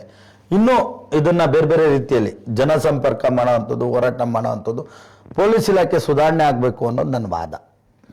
ಶಿವಕುಮಾರ್ ನಾಯಕ್ ಅವರು ಹೋರಾಟ ಮಾಡೋದ್ರಲ್ಲಿ ವಿಭಿನ್ನ. ಈ ವಾಟಾಳ್ ನಾಗರಾಜ್ ಅವರು ಅವಾಗ ಇತ್ತು, ವಾಟಾಳ್ ನಾಗರಾಜ್ ಅವರು ಹೋರಾಟ ಮಾಡ್ತಾರೆ ಅಂತಂದ್ರೆ ಏನೋ ವಿಭಿನ್ನವಾಗಿ ವಿಶಿಷ್ಟವಾಗಿ ಮಾಡ್ತಾರೆ ಅಂತ. ಈ ಶಿವಕುಮಾರ್ ನಾಯಕ್ ಅವರು ಹೋರಾಟ ಮಾಡ್ತಾರೆ ಅಂತಂದ್ರೆ ಜನಗಳೇ ಅಂದ್ರೆ ಎಲ್ಲಾದ್ರೂ ಪ್ಯಾಂಟ್ ಬಿಚ್ಚಿಬಿಡ್ತಾರಪ್ಪ ಶಿವಕುಮಾರ್ ನಾಯಕ್ ಅವರು. ರೋಡ್ ಸಿಕ್ತು ಅಂದ್ರೆ ಪ್ಯಾಂಟ್ ಬಿಡ್ತಾರೆ ಅಂದರೆ ಈ ಹೋರಾಟ ಮಾಡಲಿಕ್ಕೆ ನೀವು ಜನಗಳ ಮುಂದೆ ಕಾಣಿಸ್ಕೊಳ್ಳೋಕೆ ಈ ರೀತಿ ಮಾಡ್ತೀರಾ ಅಥವಾ ನಿಜವಾಗ್ಲೂ ಹೋರಾಟ ಮಾಡ್ತಿದ್ದೀರಾ? ಇಲ್ಲ, ನಾನು ಹೋರಾಟ ಅಂದರೆ ವಾಟಾಳ್ ನಾಗರಾಜನವರು ನನ್ನ ಗೌರವಾನ್ವಿತರು, ಅವರು ದೊಡ್ಡವರಿದ್ದಾರೆ, ಹಿರಿಯರಿದ್ದಾರೆ. ಅವ್ರಿಗೆ ನಾನು ನಿಮ್ಮ ಮಾಧ್ಯಮದ ಮುಖಾಂತರ ಅವರ ಹೋರಾಟಗಳನ್ನ ನೋಡಿ ಸಾಕಷ್ಟು ಪ್ರೇರಣೆಗೊಂಡಿದ್ದೇನೆ. ಆಮೇಲೆ ಅವ್ರಿಗೆ ಇಲ್ಲಿಂದನೇ ಕೂಡ ನಾನು ಶುಭಾಶಯ ಕೊಡ್ತೇನೆ. ಯಾಕೆ ಅಂದರೆ ಸುಮಾರು ಹಿರಿಯರಾಗಿ ಈಗಲೂ ಕೂಡ ಆ ಕಿಚ್ಚು ಇದಿದೆ. ಎಲ್ಲೋ ಅವರನ್ನು ಮೀರಿಸುವಂಥ ಹೋರಾಟಗಾರ ಆಗ್ಲಿಕ್ಕೆ ಸಾಧ್ಯ ಇಲ್ಲ. ಆದರೆ ನನ್ನೊಂದು ಪ್ರಯತ್ನ, ನನ್ನೊಂದು ವಿಭಿನ್ನತೆ, ಎಲ್ಲೋ ಒಂದು ಕಡೆ ಅವರ ಹಾದಿಗಳನ್ನ ನೋಡಿದ್ದೇನೆ. ಅವರು 27 ವರ್ಷಕ್ಕೆ ಮೇಲೆ ಆಗಿದ್ರು. ಇನ್ನೂ ನನಗೆ 33 ವರ್ಷ, ನಾನು ಏನು ಆ ಸಾಧನೆ ಮಾಡೋಕ್ಕಾಗಿಲ್ಲ. ಅಂದರೆ ಮಾಡಬೇಕು ಹೋರಾಟನ. ವಿಭಿನ್ನತೆ ಇದ್ದಾಗ ಏನು ಮಾಡ್ತಾರೆ ಜನ, ಯಾವಾಗಲೂ ನಮ್ಮನ್ನು ವಿಭಿನ್ನತೆಯಿಂದ ನೋಡೋಕ್ಕೆ ಇಷ್ಟಪಡ್ತಾರೆ. ಆಮೇಲೆ ಒಬ್ಬರೇ ಇರಲಿ, 10 ಜನ ಇರಲಿ, 5 ಜನ ಇರಲಿ, ಹೋರಾಟಕ್ಕೆ ಜನಸಂಖ್ಯೆ ಲೆಕ್ಕ ಬರೋದಿಲ್ಲ. ನೀವು ಹೋರಾಟನ ಯಾವ ರೀತಿ ಮಾಡ್ತೀವಿ ಅನ್ನೋದು ಲೆಕ್ಕ ಬರುತ್ತೆ. ಅಂದರೆ ಯಾವ ವಿಚಾರಕ್ಕೆ ನಾವು ಯಾವ ರೀತಿ ವರ್ತನೆ ಮಾಡ್ತೀವಿ ಅನ್ನೋದಿರುತ್ತೆ. ಆಮೇಲೆ ಅದನ್ನ ಒಂದು ಹೋರಾಟನ ಎಲ್ಲಿಗೆ ಎಂಡು ಮಾಡ್ದೋ ಅದು ಸಾಕ್ಷಿ ಗುಡ್ಡೆಗಳಾಗಬೇಕಾಗ್ತದೆ. ಈಗ ಈ ಪೊಲೀಸ್ ಹೋರಾಟನೇ ನೀವು ಹೇಳ್ತಾ ಇದ್ದೀವಿ, ಇದನ್ನ ತಗೊಂಡಿದ್ಮೇಲೆ ನಾನು ಒಂದು ತಾರ್ಕಿಕ ಅಂತ್ಯ ಕೊಡಬೇಕು. ಇಲ್ಲ ಅಂದರೆ ಒಂದು ಹೋರಾಟನ ಯಾವುದೇ ಕಾರಣಕ್ಕೆ ತಗೊಂಬಾರ್ದು. ಅದರಲ್ಲಿ ಏಳು ಬೀಳು ಇರ್ತದೆ, ಸಾಕಷ್ಟು ನೋವುಗಳು ಇರ್ತದೆ. ವಾಟಾಳ್ ನಾಗರಾಜಣ್ಣ ಅವ್ರು ಹೇಳೋರು, 15 ವರ್ಷ ನಾನು ಹೋರಾಟದ ಹೊಸದ್ರಲ್ಲಿ 15 ವರ್ಷ ನಾವು ಪೊಲೀಸರು ತೊಂದರೆ ಕೊಟ್ಟಿದ್ದಾರೆ ಅಂತ. ಅದೇ ರೀತಿ ಈಗ 18 ವರ್ಷ ಆಗ್ತಾ ಇದ್ದು ನಾನು ಚಳುವಳಿಗೆ ಬಂದು. ಈಗ ನಮ್ಗೆ 18 ವರ್ಷ ಆದರೂ ಪೊಲೀಸರು ಆ ತೊಂದರೆ ತಪ್ಪಿದ್ದಲ್ಲ. ಹಂಗೆ ಹೋರಾಟಗಾರರು ಅಂದಮೇಲೆ ಲಾಠಿ ಏಟು, ಬೂಟ್ ಏಟು ಎಲ್ಲ ತಿಂದು, ಅಂದರೆ ತಾರ್ಕಿಕ ಅಂತ್ಯ ಕೊಡಿ, ಒಂದು ಶಿಸ್ತನ್ನ ಬೆಳೆಸ್ಕೊಳ್ಳಿ. ನಾನು ಈಗ ಬರೋಂಥ ಹೋರಾಟಗಾರರಿಗೆ ಏನಂತೀನಿ ಅಂದರೆ ಧೈರ್ಯ ಬೆಳೆಸ್ಕೊಳ್ಳಿ, ಶಿಸ್ತನ್ನು ಬೆಳೆಸ್ಕೊಳ್ಳಿ, ಒಂದು ತಾರ್ಕಿಕ ಅಂತ್ಯ ಕೊಡಿ, ವಿಭಿನ್ನತೆ ಬರಲಿ, ಹೋರಾಟದಲ್ಲಿ ವಿಭಿನ್ನತೆ ಬರಲಿ. ಆಮೇಲೆ ಧೈರ್ಯವಾಗಿ ಮುನ್ನುಗ್ಗಿ. ಈ ಹೋರಾಟಕ್ಕೆ ಬಂದಂಥವ್ರು ಅವಮಾನ ಟೀಕೆಗಳಿಗೆ, ಕೆಲವರು ನಾನು ನೋಡ್ತೀನಿ ಸಾಕಷ್ಟು ಹೋರಾಟಗಾರರು ಅವಮಾನ ಸಹಿಸಕ್ಕೆ ರೆಡಿ ಇರೋದಿಲ್ಲ. ಈಗ ಅವಮಾನ ಸಹಿಸಿಲ್ಲ ಅಂದರೆ ಪ್ಯಾಂಟ್ ಬಿಚ್ಕೊಂಡು ಕುಂತ್ಕೊಳಕ್ಕಾಗಲ್ಲ. ಬರೇ ಚಡ್ಡಿಲ್ ಕುಂತ್ಕೊಬೇಕು ಅಂದರೆ ಆ ಒಂದು ಪ್ಯಾಂಟ್ ಬಿತ್ತು ಅಂತಂದ್ರೆ ಜನಗಳು ಕಮೆಂಟಲ್ಲೆಲ್ಲ ಇದಾಗ್ತದೆ, ಎಲ್ಲ ಬಿಚ್ಚಿರ್ತಾರೆ. ಅಂದರೆ ಅಲ್ಲಿ ರೋಡಲ್ಲಿ ಮೊನ್ನೆ ನಾನು ಜಾಳಹಳ್ಳಿ ಕ್ರಾಸ್ ರೋಡು ಅದು ನೋಡಿ, ಅಲ್ಲಿ ಉಳ್ಳು ಸೇವೆ ಮಾಡಬೇಕು ಅಂದರೆ ಆ ಗಲೀಜು ಆ ಇದರಲ್ಲಿ ನಾನು ಬರೇ ಬನ್ನಿನೂ ಒಂದು ಚಡ್ಡಿಲ್ ಮಾಡಿದ್ದೀವಿ. ಅಂದರೆ ನಾವು ರೆಡಿ ಇದ್ದೀವಿ. ಅಂದರೆ ಅದು ನನ್ನ ಮನೆಗೋಸ್ಕರ ಅಲ್ಲ, ಅಲ್ಲಿ 1000 ಜನ ಬರ್ತಾ ಇರ್ತಾರೆ. ಆ 1000 ಜನಕ್ಕೆ ಆ ಕನ್ಸನ್ ಬೇಕು. ನಾನು ಮಾಡಿದ್ರೆ ಸಾಕಾಗಲ್ಲ, ನಾನು ಮಾಡಿದ್ಮೇಲೆ ಅದನ್ನ ಇನ್ನೊಬ್ಬ ಒತ್ತಾಯ ಮಾಡುವಂಥದ್ದು ಮಾಡಬೇಕು. ಅದು ಒಗ್ಗಟ್ಟಾಗಿ ಯಾರೋ ಒಬ್ರು ನಮ್ಗೆ ನೋಡ್ತಾ ಇರ್ತಾರೆ. ಆ ಕಸ ಇದ್ರೆ ಕಸದೊಳಗಡೆ ಹೋಗಿ ಕುಂತ್ಕೊಂಡು ಹೋರಾಟ ಮಾಡಿದೀವಿ ನಾವು. ಕಸ ಆ ಗಲೀಜು ಎಲ್ಲರೂ ಅಂತಾರೆ, ಮೂಗ್ ಮುಚ್ಕೊಂಡು ಓಡಾಡ್ತಾರೆ. ಅಲ್ಲಿ ಎಲ್ಲೆಲ್ಲೋ ಕಸದ ಇರ್ತದೆ, ಆ ಕಸದಲ್ಲಿ ಹೋಗಿ ಕುಂತ್ಕೊಂಡ್ಬಿಡ್ತೀವಿ ನಾವು. ನಮ್ಗೇನೋ ಅದು ಇದನ್ಸುತ್ತೆ. ಅಲ್ಲಿ ನಮ್ಗೇನು ಅನ್ಸುತ್ತೆ, ನಾವು ಒಂದು 10 ಜನಕ್ಕೆ ತೊಂದರೆ ಆಗಿದೆಯಲ್ಲಪ್ಪ ಅಂತ ಹೋಗಿ. ಆಮೇಲೆ ರೋಡ್ಗಳೆಲ್ಲ ಹೋಗಿ ಕುಂತ್ಕೊಂಡು ಊಟ ಮಾಡ್ತಾ ಇರ್ತೀವಿ. ರೋಡಲ್ಲಿ ಎಷ್ಟೋ ದಿನ ಊಟಗಳು ಇರಲ್ಲ. ನಮ್ಮ ಆರೋಗ್ಯ ದೃಷ್ಟಿಯಿಂದ ನಾವು ಕೆಡ್ಸ್ಕೊಂತೀವಿ ಹೋರಾಟಗಾರರು. ನಾವು ನಿಜವಾಗ್ಲೂ ಹೇಳ್ಬೇಕಂದ್ರೆ ಊಟನೇ ಇರಲ್ಲ, ರೋಡಲ್ಲಿ ಕುಂತ್ಕೊಂಡು ಊಟ ತಿಂತೀವಿ. ನಾವೆಲ್ಲೋ ಒಂದು ಇದ್ರಲ್ಲಿ ಕುಂತ್ಕೊಂಡು. ಯಾಕೆ ಅಂದರೆ ಅದೆಲ್ಲ ನಮಗೋಸ್ಕರ ಅಲ್ಲ, ಕನ್ನಡಿಗರಿಗೆ, ಕನ್ನಡದ ವಿಚಾರಕ್ಕೆ ಒಳ್ಳೇದಾಗಲಿ, ಜನರಿಗೆ ಒಳ್ಳೇದಾಗಲಿ ಅಂತ ಮಾಡ್ತೀವಿ. ಜನ ಕೆಲವರು ವಿರೋಧ ಮಾಡೋರು ಇರ್ತಾರೆ, ಪರ ಮಾಡೋರು ಇರ್ತಾರೆ. ನಾನು ಹೇಳೋವಂಥದ್ದು, ವಿರೋಧ ಮಾಡೋರು ನೋಡಿ, ನಮ್ಮನ್ನು ಸಾಕಷ್ಟು ವಿಚಾರಗಳಿದೆ, ನಮ್ಮ ಏನೋ ವಿಭಿನ್ನತೆ ಇಟ್ಕೊಂಡು ಬಂದಿದ್ದೀವಿ. ಇಲ್ಲೇನೇನು ಪಡಿಬೇಕು ಅಂತ ಬಂದಿಲ್ಲ. ಆಮೇಲೆ ಜನರು ಕೂಡ ಅಲ್ಲಿ ಹಾಕ್ತಾರಲ್ಲ, ಎಲ್ಲೋ ಒಂದು ದುಡ್ಡಿನ ಆಸೆಗೆ ಮಾಡ್ತಾರೆ ಹೋರಾಟ. ಅದೆಲ್ಲ ಈ ಜನರಿಗೆ ಕರಪ್ಷನ್ ಬಿಡಬೇಕು. ಎಲ್ಲಿ ಜನರಿಂದನೇ ಇದು ಪ್ರಾರಂಭ. ನೀವು ಯಾವಾಗ MLA MP ಗಳು ಮಾಡ್ತೀರಿ ನೋಡಿ, ಆ ನೋಟ್ ಇಸ್ಕೊಂಡು ನೀವು ವೋಟ್ ಹಾಕೋದು ಬಿಡಿ.